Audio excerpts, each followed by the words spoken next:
दोस्तों, स्वागत है आपका अपने कोचिंग चैनल जिसका नाम है दोस्तों यूनिक कोचिंग चैनल।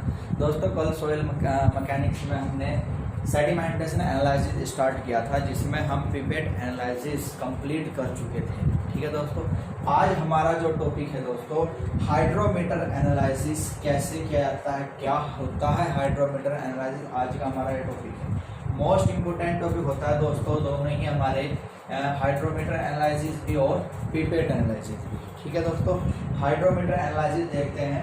दोस्तों, हाइड्रोमीटर एक डिवाइस होता है। Hydrometer is a device which is used, जिसका प्रयोग सोयल सस्पेंशन की डेंसिटी या किसी भी समय पर सैंपलिंग डेप्थ पर सोयल सस्पेंशन की स्पेसिफिक ग्रेविटी को फाइंड करने में क्या है, याद रखोगे, सोयल सस्पेंशन की डेंसिटी या सोयल सस्पेंशन की स्पेसिफिक ग्रेविटी को फाइंड करने के लिए ही हाइड्रोमीटर का यूज किया जाता है।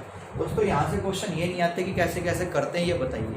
पिपेट एनालिसिस हो या आपका हाइड्रोमीटर एनालिसिस हो, किस लिए यूज करते हैं, कि किस डाटा के लिए यूज किए जाते हैं, ये इंपॉर्टेंट क्वेश्चन होते हैं। ठीक है, तो आपको याद रखना है कि हाइड्रोमीटर एक डिवाइस है विच इज यूज, जिसका यूज किया जा रहा है to find the density of soil suspension and specific gravity of soil suspension. तो आपको ये दो पॉइंट याद रखने हैं, density of soil suspension, density of soil suspension and specific gravity, specific gravity of soil suspension. Soil suspension की density को यानी कि घनत्व को और उसकी स्पेसिफिक ग्रेविटी को फाइंड करने के लिए ही हम हाइड्रोमीटर एनालिसिस का यूज करते हैं। कैसे करते हैं अभी पूरा डायग्राम बना के समझेंगे। इससे पहले कुछ बातें जो आपको याद रखनी है। अगर हमें डेंसिटी ऑफ सोयल सस्पेंशन निकालना है तो डेंसिटी ऑफ सोयल सस्पेंशन हमारे पास होता है दोस्तों, डेंसिटी यानी कि gamma S S, S S का मतलब है soil suspension, gamma S S equal 1 + RH upon 1000 ग्राम पर सीसी में। ये जो RH है दोस्तों, हाइड्रोमीटर की करेक्टेड वैल्यू होती है, हाइड्रोमीटर की करेक्टेड रीडिंग है। अभी डायग्राम बना के आपको दिखाता हूँ कि कैसे हाइड्रोमीटर होता है और RH उसमें क्या होता है। ठीक है, वहाँ पे इस प्रकार का अरेंजमेंट है कि इसमें एक साइड में RH लिखी हुई होती है और एक साइड में डेंसिटी ऑफ सोयल की लिखी हुई होती है। ठीक है, तो इस फॉर्मूले से हम डेंसिटी ऑफ सोयल सस्पेंशन निकाल सकते हैं। ऐसे ही हम specific gravity of soil suspension निकाल सकते हैं। स्पेसिफिक ग्रेविटी आपको फॉर्मूला बता रखा है, gamma S upon gamma W होता है, तो वही है specific gravity of soil suspension बराबर density of soil suspension upon density of water. Density of water आप जानते हैं 1 ग्राम पर सीसी, तो हमने इसकी वैल्यू यहाँ पर रखी 1, तो हमारे पास क्या बचेगा, गामा एस एस, और गामा एस एस किसके इक्वल है, ये यानी कि यही हमारा किसके इक्वल हो जाएगा, 1 + RH अपॉन 1000। तो इसीलिए कहा जाता है कि डेंसिटी भी निकाल सकते हैं और स्पेसिफिक ग्रेविटी भी, क्योंकि जो डेंसिटी है वही हमारी क्या आ रही है, स्पेसिफिक ग्रेविटी आ रही है। तो इसलिए कहते हैं कि डेंसिटी और specific gravity of soil suspension निकालने के लिए हम हाइड्रोमीटर एनालिसिस का यूज करते हैं। नेक्स्ट, यही मैं आपको बता रहा था कि RH क्या होता है, RH करेक्टेड वैल्यू होती है किसकी, हाइड्रोमीटर रीडिंग। ठीक है, हाइड्रोमीटर का एक करेक्टेड मान है। हम इस मेथड में क्या करेंगे, इस मेथड में डेंसिटी ऑफ सॉलिड सस्पेंशन की रीडिंग को, यानी कि जो सस्पेंशन आपने बनाया है, जो उसमें सॉलिड पोर्शन होगा, उसकी डेंसिटी को की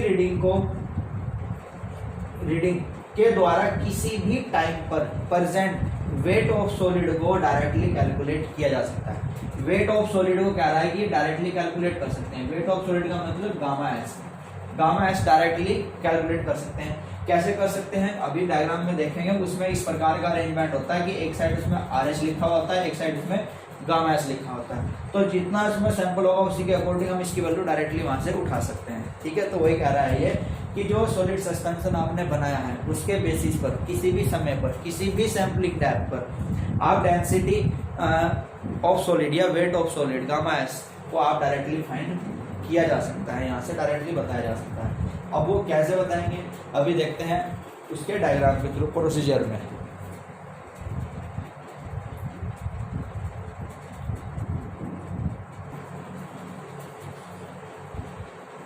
देखोगे दोस्तों, ये होता है हमारा हाइड्रोमीटर एनालिसिस में यूज होने वाला प्रोसीजर। देखो दोस्तों, हाइड्रोमीटर, इसमें हम क्या काम करते हैं, ये जो हमारे पास हाइड्रोमीटर है इसको बोलते हैं हाइड्रोमीटर बल्ब। इसमें एक साइड में करेक्टेड वैल्यू लिखी हुई होती है, और दूसरी साइड में density of solid suspension, density of solid लिखी हुई है, आप देख सकते हो। ये क्या है दोस्तों, density of solid, density of solid. और ये अभी आपको बताया गया था क्या है, करेक्टेड वैल्यू है ये, इसको क्या बोलते हैं, करेक्टेड वैल्यू ऑफ हाइड्रोमीटर, ठीक है, हाइड्रोमीटर का सही मान और डेंसिटी ऑफ सॉलिड। अब देखो अभी कहा गया था कि हम यहाँ पर डेंसिटी ऑफ सॉलिड को डायरेक्टली बता सकते हैं सॉइल सस्पेंशन के आधार पर। अब जब सॉइल सस्पेंशन आपने इसके अंदर फिल किया है, वो कहाँ तक इसमें सॉइल सस्पेंशन भरा हुआ होगा, उधर क्या मान लिखा होगा, तो हम डायरेक्टली वहां से उठा सकते हैं। तो ये तो डायरेक्टली क्वेश्चन था डेंसिटी ऑफ सॉलिड सस्पेंशन को निकालने का। यहाँ पर दोस्तों क्या होता है, हाइड्रोमीटर का जो वॉल्यूम है बल्ब के सेंटर से नीचे, बल्ब ये है, इसके सेंटर से नीचे हाइड्रोमीटर का वॉल्यूम बल्ब के सेंटर के नीचे लगभग 50% माना जाता है टोटल वॉल्यूम का। तो ये कह रहा है कि के नीचे अप्रोक्सीमेट लगभग इसके टोटल वॉल्यूम का 50% होता है। तो आपको याद रखना है कि जो इसके अंदर आपका बल्ब का वॉल्यूम है, ठीक है, वो 50% होता है बल्ब के सेंटर से नीचे टोटल वॉल्यूम का। क्लियर। नेक्स्ट में ये आप दिखाई दे रहा है कि इसमें जो आरएच के मान है नीचे की ओर बढ़ रहे हैं, ये भी नीचे की ओर बढ़ रहे हैं। तो ये कह रहा है कि reading on hydrometer increase toward, ठीक है दोस्तों, ये जो हाइड्रोमीटर की रीडिंग है वो नीचे की ओर, टूवर्ड मतलब आगे की ओर कह दो या नीचे की ओर कह दो। टूवर्ड का मतलब क्या है, आगे की ओर, आगे की ओर। अब देखो रीडिंग आगे की ओर बढ़ रही है, इंपॉर्टेंट है, क्वेश्चन है, याद रखना है कि हाइड्रोमीटर में रीडिंग टूवर्ड होती है या बैकवर्ड होती है, ठीक है। फॉर कैलिब्रेशन, इसके कैलिब्रेशन के लिए, इसकी गणना के लिए रीडिंग द हाइड्रोमीटर इज मान, ये जो रीडिंग इसके ऊपर लिखी हुई है ना दोस्तों, ये आरएस के मान, ये यहाँ से लिखी हुई है, डेंसिटी -1 इंटू 1000, डेंसिटी -1 इंटू 1000, ये इसकी कैलिब्रेशन वैल्यू होती है, यानी कि आरएस वैल्यू जो वहाँ पे लिखी हुई है वो यहाँ से निकाल कर लिख रखी है, ठीक है।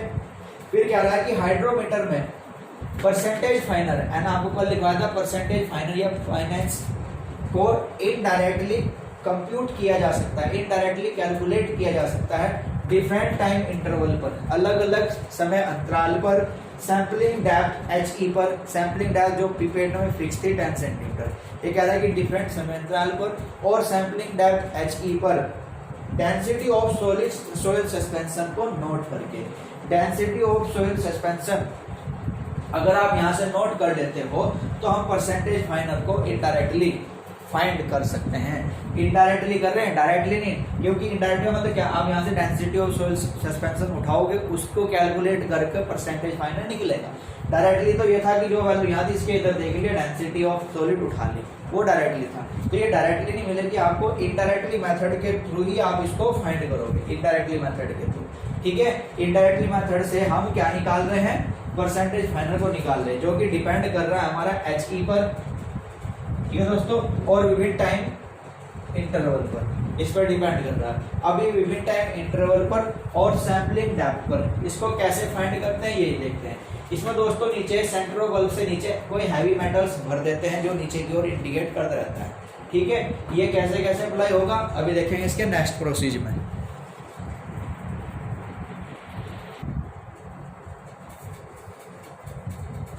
देखो दोस्तों नेक्स्ट ये कह रहा है कि जो पिपेट एनालिसिस हमने पढ़ा था उसमें हमारी सैंपलिंग डेप्थ कांस्टेंट थी, सैंपलिंग डेप्थ वाज कांस्टेंट, और कितनी ली थी दोस्तों हमने, 10 सेंटीमीटर ली थी हमने, ठीक है। आपको जो पिपेट एनालिसिस पढ़ाया गया था ये, ठीक है, ये जो हमने पिपेट एनालिसिस पढ़ा था ये, तो कितना सैंपलिंग डेप्थ थी इसमें, 10 सेंटीमीटर, ये हमारी फिक्स थी।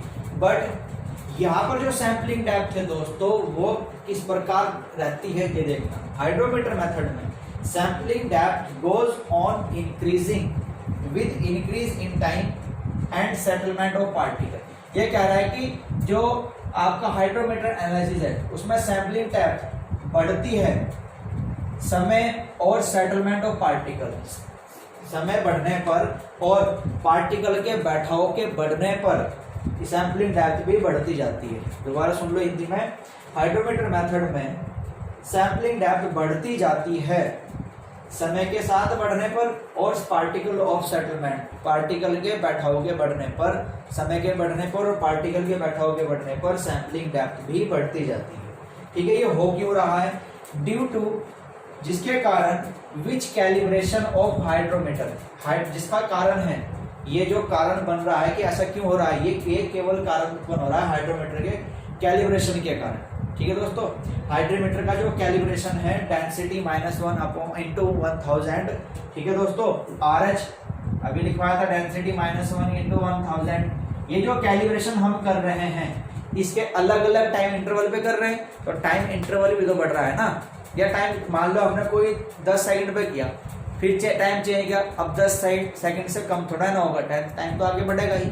ठीक है, तो टाइम बढ़ रहा है, क्यों बढ़ रहा टाइम? क्योंकि हम जो कैलिब्रेशन कर रहे थे ये अलग अलग टाइम इंटरवल पर कर रहे थे। तो वही जिसने बात कही कि with increase in time, time भी बढ़ रहा है और सेटलमेंट भी पार्टिकलों का हो रहा होगा, तो सेटलमेंट भी हो रहा है। ठीक है, तो ये दोनों हो किस कारण रहे थे? इस कैलिब्रेशन के कारण। तो वही कह रहा है कि ये जो कारण बन रहा है टाइम का बढ़ना, पार्टिकल का सेटलमेंट होना, ये कारण है केवल किसके?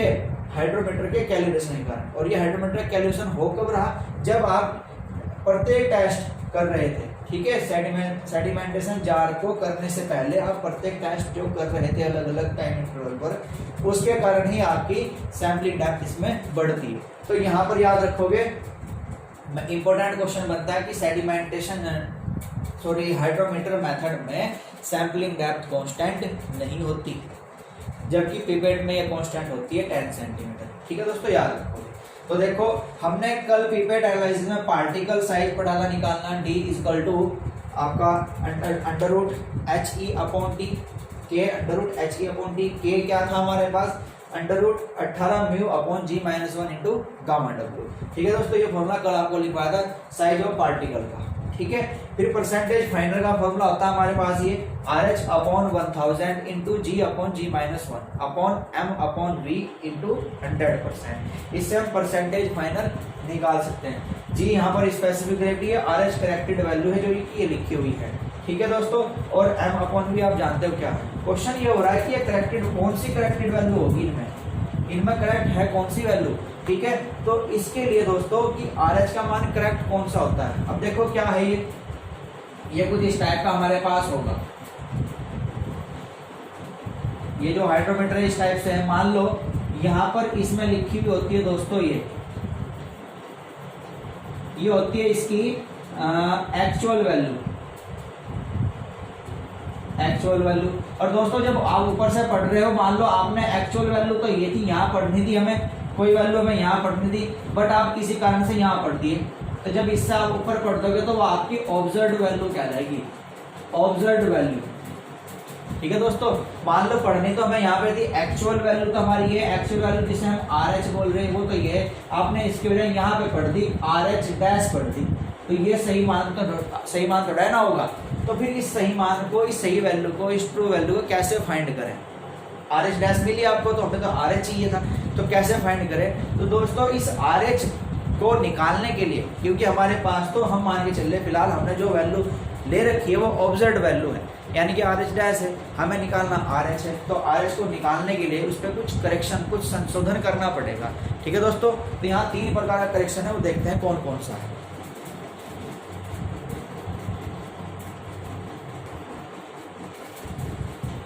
तो देखोगे दोस्तों, करेक्शन ऑन ऑब्जर्व्ड वैल्यू, जो हमने वैल्यू ऑब्जर्व की है, देखोगे दोबारा ध्यान से, मान लो ये आपका हाइड्रोमीटर है, आपको मान लेते हैं कि यहाँ पर हमारी ये ट्रू वैल्यू है, एक्चुअल वैल्यू जो कि हमारे पास RH। हम ऊपर से इसको मेजर करना शुरू किया हमने, लेकिन हम किसी कारण से, हम क्या काम करें, किसी कारण से ये एक्चुअल वैल्यू ना मेजर करना है, हमने इससे ऊपर कहीं पे कोई वैल्यू मेजर कर ली, ये वैल्यू आपने यहाँ से उठा ली। अब ये तो एक्चुअल नहीं है, ये हम उस समय इसको नाम दे देते हैं दोस्तों ऑब्जर्व्ड वैल्यू। ऑब्जर्व्ड वैल्यू यानी कि आपके द्वारा ऑब्जर्व की गई, आपके द्वारा मानी गई। मान लेते हैं कि ये RH डैश है, ये RH डैश है। तो ये RH डैश आपने क्यों किया, ऐसा क्यों हुआ कि आप ट्रू वैल्यू फाइंड ना कर सके, आपने ये ऑब्जर्व्ड वैल्यू यहाँ से उठा ली। अब ट्रू वैल्यू तो ये थी, आपने वैल्यू वहाँ से उठा ली। तो इसके लिए आप क्या काम करते हैं दोस्तों, इस RH डैश पर 3 करेक्शन अप्लाई कराए जाते हैं, जिसका नाम है फिर बाद में एक्चुअल वैल्यू प्राप्त होती है। देखोगे एक करेक्शन आता है दोस्तों हमारे पास मेनिस्कस करेक्शन। मेनिस्कस करेक्शन क्या है दोस्तों? अब मेनिस्कस करेक्शन ये है कि जो एक्चुअल वैल्यू हमारे पास ये थी और हम इसको इतना फाइंड कर पाए, ठीक है। तो मतलब हमने ये रीडिंग कम हमें प्राप्त तो यहाँ पे करनी थी, लेकिन हम इसको पहले ही प्राप्त कर चुके, हम इसको रीडिंग को पहले ही उठा चुके, ठीक है दोस्तों। तो ऐसा क्यों रहा होगा, हमने क्यों पहले ही उठा ली, वो हम देखते हैं दोस्तों। इसका रीजन ये रहता है, अगर सोयल सस्पेंशन के अंदर टर्बिडिटी ज़्यादा है, धुंधलापन ज़्यादा है, गंदापन ज़्यादा है, ठीक है दोस्तों, तो उस केस में अगर आपको मान लो ट्रू वैल्यू आपके पास यहाँ थी, अब धुंधलापन होने के कारण आप यहाँ की वैल्यू देख नहीं पाए और आपने यहीं पे कोई वैल्यू फाइंड कर दी, ठीक है। तो ये जो कारण बना कि रीडिंग हमने जो एक्चुअल थी हमारी यहाँ थी, लेकिन हमने इससे ऊपर ही प्राप्त कर ली, किस कारण हुआ? ये सोयल के टर्बिडिटी के कारण हुआ, सोयल के गंदलेपन के कारण हुआ, ठीक है। तो सोयल के गंदलेपन के कारण आपने रीडिंग यहाँ पर फाइंड कर ली। तो दोस्तों हमें तो एक्चुअल तो ये है ना, हमने ऊपर ही प्राप्त कर ली, तो हमें जो ये पोर्शन हमारे पास ये बचा है, ये पोर्शन हमें इसमें जोड़ना पड़ेगा, तभी तो जाके आपको ये RH मिलेगा, नहीं मिलेगा। समझो 10 एक्चुअल थी, 5 आपने नोट कर ली, तो इतना कम रह गया ना, तो ये कम वाला पोर्शन आपको इस 5 में जोड़ना पड़ेगा, समझ गया ना। तो मतलब ये हुआ कि जो ये मेनिस्कस करेक्शन, ये जो मेनिस्कस संशोधन हम कर रहे हैं, ये ऑलवेज पॉजिटिव होता है, और मेनिस्कस करेक्शन को डिनोट करते हैं C से, और मेनिस्कस का मतलब M, तो CM। तो ये CM इसमें आप जोड़ दोगे, तब जाकर आपको एक्चुअल वैल्यू यहाँ से मिलेगी। तो आप याद रखोगे meniscus correction, meniscus correction always positive, ठीक है दोस्तों। मेनिस्कस करेक्शन ऑलवेज पॉजिटिव होता है। डायरेक्ट क्वेश्चन आता है कि मेनिस्कस करेक्शन कैसा होता है, हमेशा पॉजिटिव होता है। तो इसलिए एक्चुअल वैल्यू यानी कि RH इक्वल टू क्या हो जाएगा, RH डैश प्लस कर दो क्या उसमें मेनिस्कस करेक्शन, ये आ गया, ठीक है दोस्तों। तो ये होता है आपका मेनिस्कस करेक्शन। क्लियर हुआ? किस कारण ये आपका हुआ? इसके अंदर सोइल के अंदर टर्बिडिटी होने के कारण, गंदलापन होने के कारण, जिसके कारण जो आप वैल्यू यहाँ से नोट करते हो, जो आपके द्वारा ऑब्जर्व वैल्यू थी, वो आपकी ट्रू वैल्यू से आप ऊपर ही फाइंड कर लेते हो, और ट्रू वैल्यू उसके नीचे रह जाती है, लोअर चली जाती है, और ऑब्जर्व वैल्यू आप इसके ऊपर फाइंड कर लेते हो, ठीक है। ये रीजन है इसमें मेनिस्कस करेक्शन करने का। दूसरा करेक्शन दोस्तों हमारे पास यहाँ पर आता है टेम्परेचर के कारण। Number 2 temperature correction. Temperature correction, तापमान संशोधन, इसको डिनोट कर देते हैं CT से। डायरेक्टली देखोगे समझोगे ये क्या होता है दोस्तों। जो हम कैलिब्रेशन करते हैं, हाइड्रोमीटर कैलिब्रेशन जो क्या आता है 27 डिग्री सेंटीग्रेड पर नोट किया जाता है, ठीक है। याद रखोगे द कैलिब्रेशन ऑफ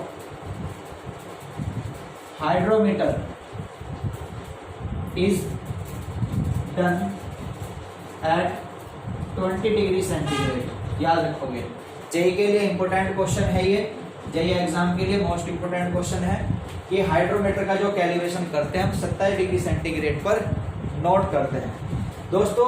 यदि टेम्परेचर इंक्रीज 20 डिग्री सेंटीग्रेड, अब 27 पे कर रहे हो लेकिन टेम्परेचर 27 से ज्यादा हो जाता है, ठीक है दोस्तों।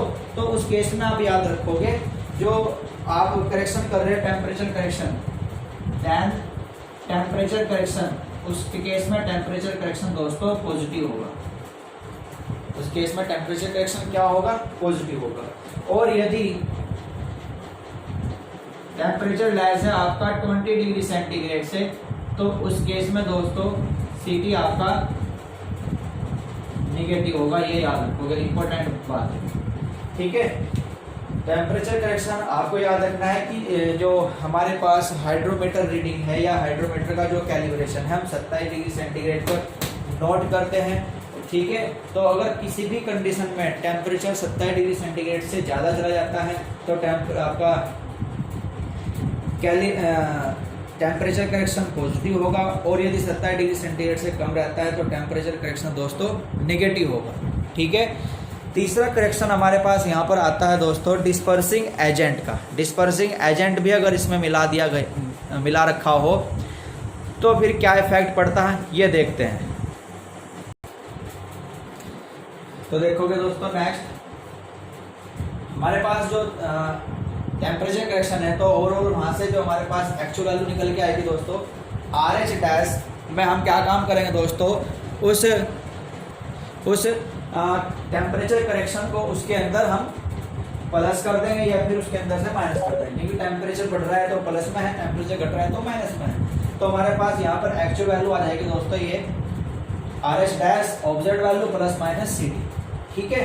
नेक्स्ट और नंबर 3 हमारे पास आता है dispersing agent correction. Dispersing agent correction दोस्तों, जो सोइल सस्पेंशन हमारे पास है, यदि उसमें आपने डिस्पर्सिंग एजेंट मिला रखा है तो वो क्या काम कर देता है, उसकी डेंसिटी को बढ़ा देता है, ठीक है। उसकी डेंसिटी को क्या करता है, बढ़ा देगा। देखो एडिशन ऑफ डिस्पर्सिंग एजेंट के मिलाने से इन सस्पेंशन में इंक्रीज इट्स डेंसिटी, यह उसकी डेंसिटी को बढ़ा देता है, which result in increased value, जिसका परिणाम ये होता है कि वह वैल्यू को बढ़ा देता है, इन इंक्रीज्ड वैल्यू ऑफ ऑब्जर्वेशन की वैल्यू को बढ़ा देता है, बीइंग नोटेड, जो आपने नोट की है, ठीक है। मतलब ये कि आपको वैल्यू यहाँ प्राप्त करनी थी, वो मिला देने से उसकी वैल्यू को और नीचे बढ़ा देगा। तो आपने वैल्यू यहाँ उठाई, अब ट्रू वैल्यू तो ये थी, आपने वैल्यू उठा दी ये वाली, ठीक है। तो भाई ट्रू वैल्यू ये है, वैल्यू आपने ये उठाई है, तो क्या करना पड़ेगा ट्रू वैल्यू लाने के लिए, भाई जो फालतू आपने ये पढ़ दिया है, इस फालतू वैल्यू को आपको घटाना पड़ेगा, नहीं घटाना पड़ेगा, ठीक है। तो जो ऑब्जर्व थी, ऑब्जर्व से फालतू जितना आपने पढ़ दिया वो उसमें से हम माइनस करना पड़ेगा। तो मतलब ये हुआ कि यहाँ पर जो आपकी ट्रू वैल्यू है वो हो जाएगी ऑब्जर्व वैल्यू में, ऑब्जर्व वैल्यू से फालतू जितना आपने पढ़ दिया वो आप इसमें से निकाल दो, ठीक है। तो आपको यहाँ पे क्या मिल जाएगा, करेक्ट वैल्यू मिल जाएगी, ठीक है दोस्तों। तो ये 3 प्रकार के करेक्शन है। क्वेश्चंस ऐसे बनता है कि कौन कौन से करेक्शन सेडिमेंटल एनालिसिस के हाइड्रोमीटर एनालिसिस में किए जाते हैं। 3 प्रकार के करते हैं, मेनिस्कस करेक्शन, टेम्परेचर करेक्शन और डिस्पर्सिंग एजेंट करेक्शन, ठीक है। मेनिस्कस करेक्शन कैसा होता है, ऑलवेज पॉजिटिव होता है, टेम्परेचर पॉजिटिव नेगेटिव दोनों होता है। डिस्पर्सिंग एजेंट हम घटा रहे हैं तो ऑलवेज नेगेटिव होगा। तो आपको याद रखना है कि dispersing agent correction, dispersing agent correction always negative होता है, ठीक है दोस्तों, ऑलवेज नेगेटिव होता है, यानी कि हम घटा रहे हैं इस वैल्यू को फाइंड करने के लिए, ठीक है, ये याद रखोगे। तो ओवरऑल आपने 3 करेक्शन अप्लाई करा दिए, तो ओवरऑल कंपोजिट करेक्शन क्या होगा, या ओवरऑल हमारे पास RH की वैल्यू क्या होगी। तो देखो कंपोजिट करेक्शन,